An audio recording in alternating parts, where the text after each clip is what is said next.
સુરતના બંગલામાં આગ લાગતા એક બાળકનું મોત થયું છે, જેની ઉંમર 13 વર્ષીય હતી, જેનો ભોગ લેવાયો છે. મોટા વરાછા આનંદ ઘરાના બંગલામાં આગ લાગી હતી. મીટર પેટીમાં શોર્ટ સર્કિટથી આગ લાગ્યાનું અનુમાન કરાયું છે, જેમાં 4 ફાયર ફાઇટર દ્વારા આગ ઉપર કાબૂ મેળવાયો છે. 13 વર્ષીય બાળક આપના કોર્પોરેટર જીતુભાઈ કાછડિયાનો સુપુત્ર હતો. પરિવારને હજી પુત્રના મોતની જાણ કરાઈ નથી, તેમજ 4 બાળકો ઘરમાં હતા. એક બાળક પલંગમાં નીચે છુપાયું હતું અને મોટા વરાછા વિસ્તારમાં આગનો બનાવ બનતા અફરાતફરીનો માહોલ છવાયો હતો. વહેલી સવારે આગ લાગતા નાસભાગ મચી ગઈ હતી, તેમજ આગ લાગતા જ ફાયરની ટીમને જાણ કરાઈ હતી, તેમજ કુલ 4 ફાયરની ગાડીઓ પહોંચી હતી અને ફાયરની ટીમે આગ પર કાબૂ મેળવ્યો હતો.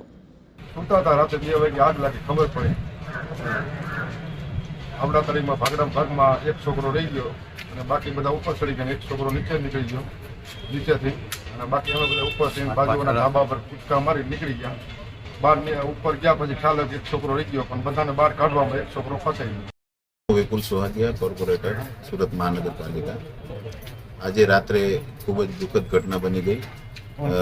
વોર્ડ નંબર 16ના કોર્પોરેટર જીતેન્દ્રભાઈ કાછડિયાના ઘરે રાત્રે કોઈ શોર્ટ સર્કિટથી લગભગ 2 વાગ્યાના સમયે પહેલા માળે આગ લાગી હતી. બધા બીજા માળે સૂતા હતા.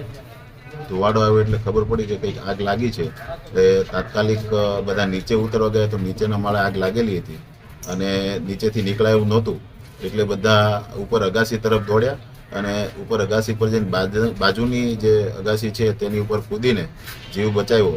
અને આ અફરાતફરીમાં જીતેન્દ્રભાઈ કાછડિયાનો એક નાનો દીકરો ફસાઈ ગયો અને એમનું ડેથ થઈ ગયું છે.